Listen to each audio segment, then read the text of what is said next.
Welcome to Wednesday in Dallas in 2024 SEC Football Media Days. I'll introduce, I'll call it a statistical anomaly. So through the day today, we will have with us 3 of the 4 head coaches who led teams in the college football playoff semifinals last year. I don't think that's ever happened between Coach Saban, Coach DeBoer, and Coach Sarkisian. You'll see 3 of the 4. Coach Harbaugh didn't want to come to media days, apparently, in the SEC.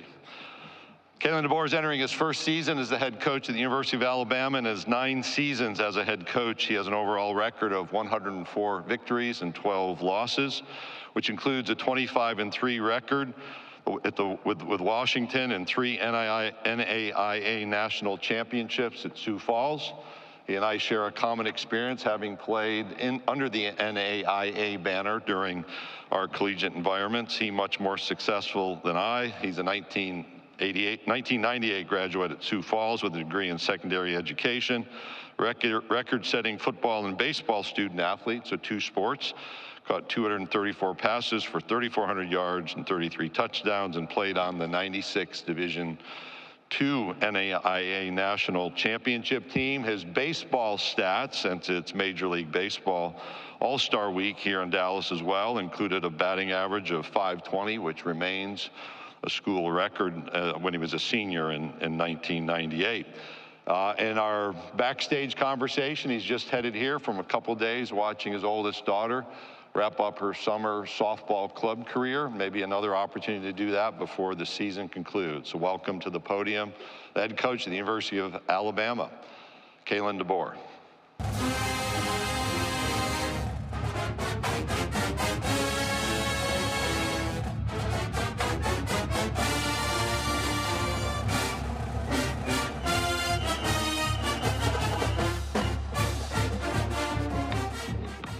All right, good morning. And it's great to see all of you and be here at SEC Media Days. Thank you, Commissioner, for the introduction. Appreciate all your leadership. That's probably the first thing I would say is just in 6 quick months, I've had a chance to get a taste of the SEC, and whether it's Commissioner Sankey or all the coaches that are part of our great football conference. It's just been awesome. Seeing the leadership, being a part of a bunch of people that want to change and continue to evolve the great game of football as well as college athletics. So I want to thank all of you for being here. Appreciate all the support and all the coverage you give our programs, not just mine, but college football in general. So it's a great sport, and thanks for all the stories. We got so many great players. I got some here today that have amazing journeys that I know, we want those stories out there and be told. So speaking of, I got 3 great gentlemen, Jalen Milroe, our quarterback, Malachi Moore, our safety, and Tyler Booker, who I know you'll see throughout the day. These guys have just been special from the beginning. Probably 3 of the guys that when I really look at it and all the craziness with a transition and coming into the program myself, 3 of the guys that just never wavered from the beginning. And they just really believed in themselves. They believed in the program. They believed in our coaching staff as we continued to present and make the hires. But they just really have stayed steady. And because of their leadership, I feel, the cultures continue to grow. And we had a great winter, great spring, and really looking forward to the season that lies ahead. It's been 6 months, 6 months in Tuscaloosa. It's been extremely welcoming to come into the community. Of course, I love their football and athletics and as a whole. And just being welcomed, my family and I, it's been special. It's made the transition easy for myself. And then also, I just want to say that, in the transition, I can't thank our president, Dr. Bell, as well as our AD, Greg Byrne, enough for just their support and everything that they've done to help, acclimate me and our staff and just do the things that we need to do to hit the ground running. It takes a village, and Greg did a great job hiring an athletic department full of staff, whether it's administrative or other head coaches, who've just been a pleasure to come to the work, in the department and bring the energy. I was fortunate enough to pretty much show up and within a month or so get a chance to support Nate Oates and our basketball team making a Final Four run, and not long after that, our softball team making a trip to the College World Series, Women's College World Series, and other great, teams, and the department as a whole is in such a great place because of Greg's leadership. When it comes to just our staff, I couldn't be more proud of just how far we've come just in a short amount of time. The belief and trust in our team starts with these guys, and it's not just the on-the-field staff, it's the off-the-field staff. And meshing a staff where we retained many that were super critical, whether it's strength and conditioning with David Ballou, our training staff with Jeff Allen, and other departments as well. The meshing of our staff with those that we retained and those that I brought in with me. It's been awesome, feeling the energy, feeling the excitement. Every day I walk in the building, it's such a pleasure to go to work with these people. They're beyond motivated. They're driven to be great, driven to uphold the great standard of Alabama football.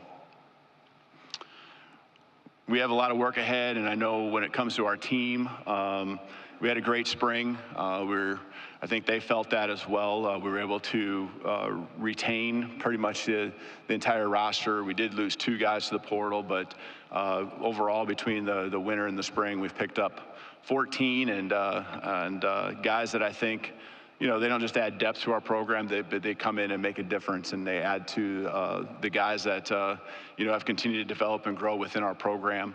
Looking forward to hitting the field 2 weeks from today at this very time. We'll be in practice, which is exciting. I love being on the grass with the guys, love being out there working with them.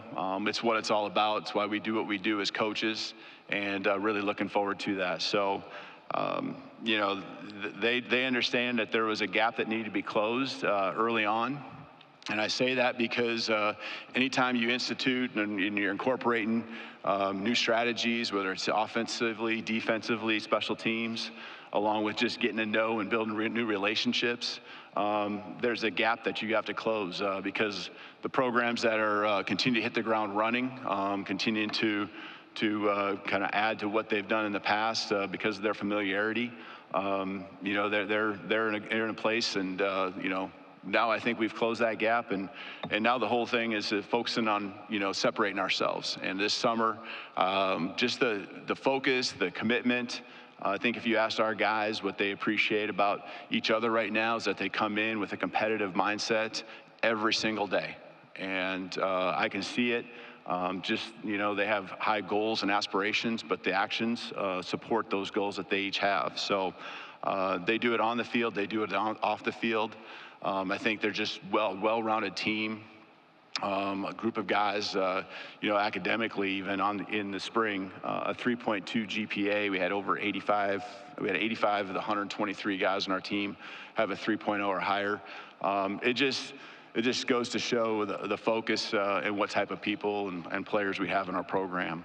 We returned, I guess it depends on how you look at it, 5 starters on offense, 5 starters on defense, a couple specialists, and those guys are going to be certainly counted on. I think we've brought in some players to help add to, again, not just the depth, but also to build and have an elite level of starters on the football field for us when August 31st comes around. I think their mindset of just going 1-0 and winning the day is something that I preach to them, and they've taken on that challenge.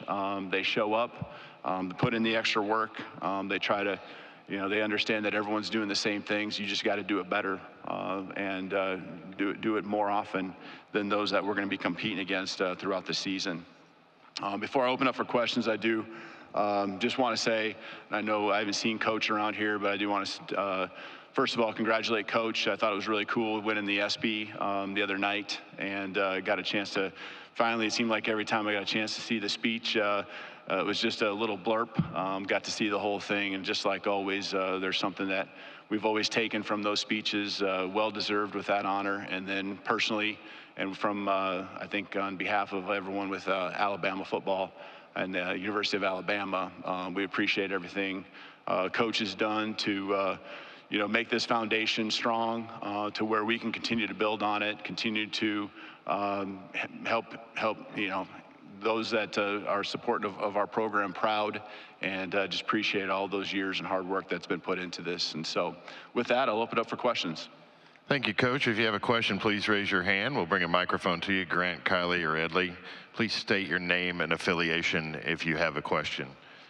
We're going to start right here in the center, Grant, right here in the center, just right center section.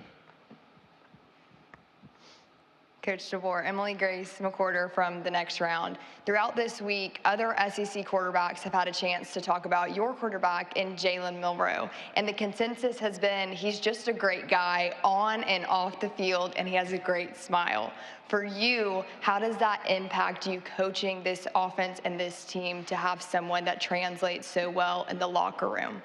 Well, I think that's something that you see with Jalen, right, is what he is, and I can just look back last week, a moment with our team, and not to get into the details, but him standing up and speaking out, and, positive, but also accountability. And that mix of everything that great leaders do, and building up their teammates, but also just reminding them of what it's going to take for us to reach the goals that we have. He does a great job of balancing that. I think he's grown in a lot of ways when it comes in that area. But then obviously we got to talk about what he does on the football field, and he's got a skill set that is special. He can. With his arm, make you pay, and he can make the throws. And I think he's continued to grow in that area, building confidence in himself, just tirelessly working with the receiving core, actually all the skill players to just, be on the same page. I think he's continued to expand on his game with the different throws he can make. Down the field, he's been strong. A year ago, he was one of the best in the country with downfield throws. I think he's continued to work on those higher percentage throws that you need to have to move the chains and all of that. But he dives into it, and there's no one that's going to beat him into the football facility from a player's vantage point. He's there 4:30, 5 o'clock for sure, every single day. And I know there's guys that have tried to beat him into the facility and they can't. But when he's there, it isn't just punching in the clock. He's done a great job, being efficient, doing everything he can, whether it's mentally, physically, to be ready for this fall. Coach, we're going to go over to our right-hand side. Over to the right. Over here. Shahan J. from CBS Sports. How you doing, Coach? I'm good, thank you. So you brought a player here in Malachi Moore who has been kind of through everything since being on campus since 2020. How do you benefit from having this group of leaders that have been at Alabama, and how do you integrate some of the guys, for example, that you brought from Washington who know what you do? Yeah, guys like Malachi, Jalen, Book, these guys are all guys that, of course, can get here today. But, they all understand, and Malachi, since you specifically brought up him, they understand what it's looked like. They understand what it takes. And it isn't just what it looks like and it needs to be done in the fall. This is the time where you build your team. And that work that they're putting in each and every day, a guy like Malachi is front and center. And I guess, I just think about, Malachi and very similar to Jalen. They love the game. They love the work that is associated with the game. And he brings a smile to it. He's determined. He's a beast on the football field, and he'll hit you with everything he's got. And he's helping grow a secondary around him that's got some youth. And he's taken that and put it on his shoulders. And I think he's excited about that. He knows he's one of the faces of the program, and takes that responsibility in a strong way. But I think when you look at just people in general and how it all comes together with different transfers coming from different places. Yeah, obviously you look at the talent, right? But we have great kids, I shouldn't call them kids, great young men that have come into our program. And you alluded to the Washington players, the 4 of them that have come in. These are just standouts, not just on the football field, but just high-end character guys. They knew that they had to adapt to the things that Alabama represents and the football program, and I think I couldn't be more, because I did have a relationship with them, obviously, before coming here. I couldn't be more proud of the way they've approached everything, and now stepping up as leaders themselves. Coach, we'll go in the section right in front of me on the far out. Good morning, Coach. Stephen Smith of Touchdown Alabama.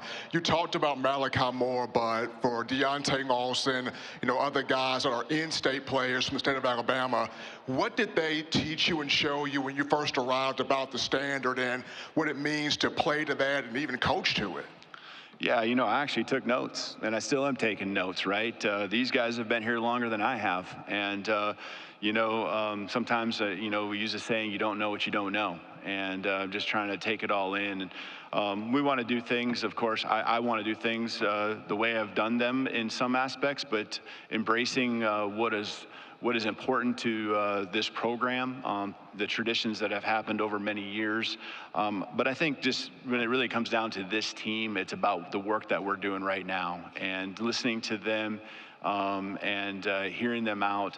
I think that's the best thing you can do when you come in as a new coach is, kind of meet them in the middle. And, we've worked together, and they understand that, I want this team to be a team that ultimately is player-led. Now, what does that mean? We've talked a lot about that. I'm going to provide the framework and the parameters and a lot of the organization that I feel has worked for me over many years. But, I also want them to have that buy-in and understand the why, not just what. Okay, we'll stay in that same section in the center. Kirk. Kirk Bowles from the Houston Chronicle. Kalen, I wonder how many coaches, friends, family told you it wasn't smart to follow a legend, and how much that entered into your thinking before you accepted? Yeah, I get it. I totally get it. Understand, there's only one Coach Saban. There will only ever be one Coach Saban, and this program is special, and I guess I just take it as a great honor to be the one that gets to do everything we can to carry on the great tradition. So much blood, sweat, and tears, whether it's the players and the alumni that have been in this program or coaches, and obviously referring to Coach Saban, so much is put into this place. We all have alma maters, right? We all have places that we have great pride in, and you always want that to be home, and we always want to make those people proud of their alma mater and the work that's been put in to set this program up for success. But for me personally, it was just more about just understanding that, coaching football is coaching football to some aspect, and you got to try to simplify it down as difficult and complicated as you can make it. I've done this for enough years and seen what good culture looks like, and maybe even what a culture that needs to improve on looks like. And it's been just an awesome blessing to be a part of this program, to continue to have that expectation on us. The alternative is to be at places where there aren't expectations. And, at some point there's been places where maybe a little bit of that has happened throughout my career. And this is a great place to be. I'm very blessed, very honored, and certainly acknowledge what you said. But we're just going to focus on this team and being the best we can be and continue to build on the great tradition of Alabama football. Coach, we're going to go to our right on the very front row, just in the section in front of you to the right. Yeah, Coach. Brooks Austin with Dogs Daily. I think when you first got hired, one of the first questions was, how well will he be able to recruit in the Southeast? I think we've gotten a pretty immediate answer on that one. I'm curious what your thought processes are on how you define a great recruiter, and what your general thought processes are on player acquisition as a whole. Yeah, I knew the intensity level that existed here in the SEC, and I think across college football it's just so competitive. But understand that it certainly is different. And I knew it was important for me to put the right people around me.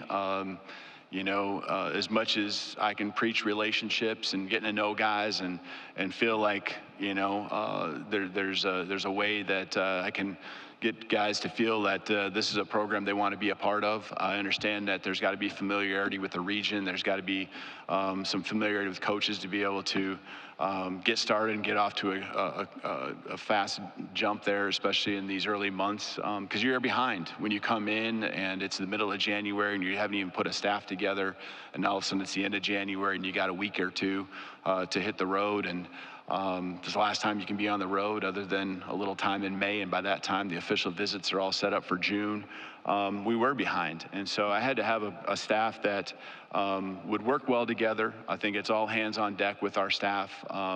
Those within the building would feel that, just kind of sharing that it's a team effort, but we also certainly have some guys and staff on the field and off the field that just work relentlessly, every single day, just to build those relationships, to help us get guys to campus. And I think that's when we're at our best, because the culture of our team, as we have that energy within the building, when prospects do come onto campus, they see that this is something they want to be a part of. And so all that together has led to a lot of success here early on. Obviously, it's an everyday thing, and so it never stops. But we certainly understand that, having the right guys in our program is all going to make us better coaches in a lot of ways. Okay, we'll go in the center aisle, just straight ahead. Yeah, Coach DeBoer, Drew DeArmond, WCZN Radio, Huntsville, Alabama. Now that analysts can coach on the field in practice and in games, how big an addition is it for Chuck Morrill to be a part of the staff who helped you have a lot of on-field success defensively at Washington? Yeah, no question. Chuck Morrill and I, we go back. We were actually teammates together and spent 10 years together at the University of Sioux Falls. He was the defense coordinator. I was the offensive coordinator starting out. Our relationship, when it comes to just how close we are, just the trust we have in each other. He's a guy that's just as loyal as it gets. Did a great job for us at Washington the last 2 years, and coming in, he and Kane Womack have just really worked so well together. I know the role has been as an analyst and a coordinator. We have other members that are on the on-field staff that are critical to our scheme and development and growth of our defensive side of the ball. But just another great voice, a guy that knows ball inside and out. And I'll put him up there as one of the best. If he was a coordinator, when he was a coordinator last year, the best in the country. And to have that luxury now with so many great coaches in our program, it's an awesome thing. Coach will go straight in front of me, middle section, third row. Barry. Yeah, Kalen, Barry Trammell with the Tulsa World. Related to the recruiting question, the only hole in your resume is you've never coached south of Carbondale, Illinois. What's it been like adjusting to the culture change? Or maybe there's not a culture change. Maybe it's Sioux Falls South. I don't know. But what have you had to do to adjust to a new region of the country, new culture, football culture, Southern culture, all those things? I've sweat a lot more. It's hot. I think first of all and foremost, I think people are always what make places, right? And I've lived in a lot of different places around the country, from the Northwest to over by Detroit, and the Midwest and South Dakota to Fresno, California, and obviously Carbondale, and now here in Tuscaloosa. And I think people are always what make the place. And there are just so many great people in Tuscaloosa, and obviously they're passionate about their football. It's really made this transition smooth and enjoyable. It probably is, close to being the place that reminds me the most of, honestly, being back in South Dakota. Just the people, not necessarily, somewhat, I guess, just the geography. There's no coastline, I guess, up in South Dakota, but there's a lot of just great things that are similar to what feels like home. We'll go over to our far right, over to the right in the front row. Coach, good morning. Ken Capps from Football Writers Association of America. And first of all, congratulations on winning the Football Writers 2023 Coach of the Year Award. We enjoyed giving that to you down in Houston last year before the Sugar Bowl. And of course, then a few weeks later, you're down in Alabama. In the last 6 months, what has surprised you about going to Alabama and Tuscaloosa, and anything that you didn't anticipate that you've seen since you've been down there? You know, I think I should never be surprised at the things that great programs do and have, and the culture that exists. But what really has been awesome to see, and again, this isn't necessarily a surprise, but it's been awesome just to see our guys be completely 100% focused on the main things, and their chemistry and their trust and belief is one thing, but I think, and the accountability as well, but I think that the way they respect each other, you know, you could see it in spring ball. And as much as I try to do a great job of laying out the tempos of practice and how we need to be aggressive and play the game the way it needs to be played, but also, hey, we got to protect each other. We need each other. You know, I know I needed to say those things. I wanted to say those things, and it's important to me. But I think they understood that. And that's, again, a credit to Coach Saban and everyone that's coached in the program before, and the culture that existed even before I got here. But these guys, they know they need each other to reach the goals that we have as a program. And then I think they also really respect the goals that they have each individually of, you know, whether it's being the greatest college football player you can be, or, you know, moving on and putting yourself in a good spot to move on to the NFL. And so, again, not a surprise, but something that just I have a lot of appreciation for. And it was an awesome spring. And I really think that all 15 practices, we maximized and got the most out of all 15 of those from start to finish. We have time for a couple more. We'll start over here in front of you to the right, in middle section. Coach, Rob Brown, SEC Sidelines Sports Network in Memphis. First off, I'll say we've hunted for years in Chamberlain and Iroquois and Kimball, South Dakota. Every one of those people up there were SEC. They knew the SEC very well. They love college football. How much is your background in D2, D3, driving the bus and doing everything from the ground up? The guy you're replacing, Nick Saban, talks so fondly about the work ethic he learned up in Monongahela, West Virginia with his dad. Talk about who you are and how that made you what you are.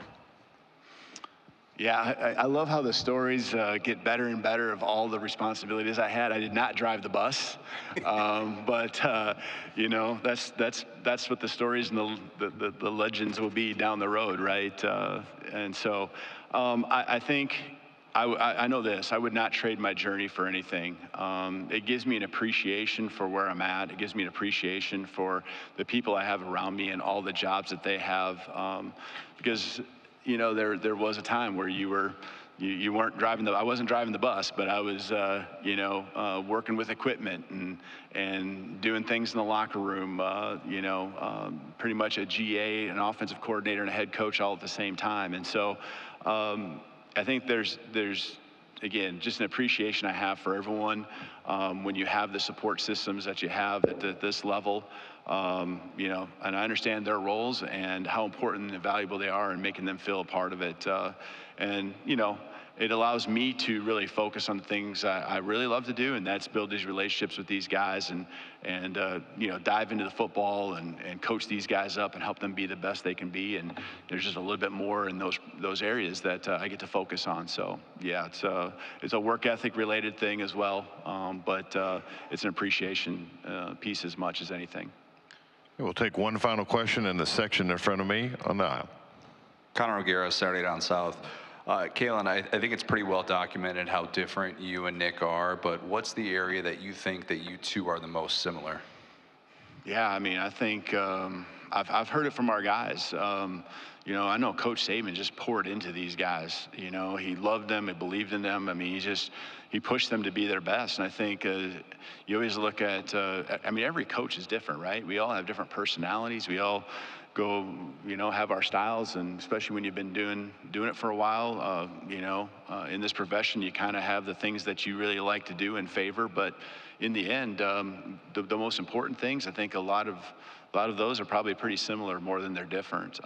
Pouring into the guys and helping them and pushing them to be their best, holding them accountable and expecting a high level of discipline, while also trying to build a brotherhood and a family that exists through great team chemistry to be great on the football field when it matters most. Coach, thank you for your time this morning. Awesome. Thank you. Roll Tide.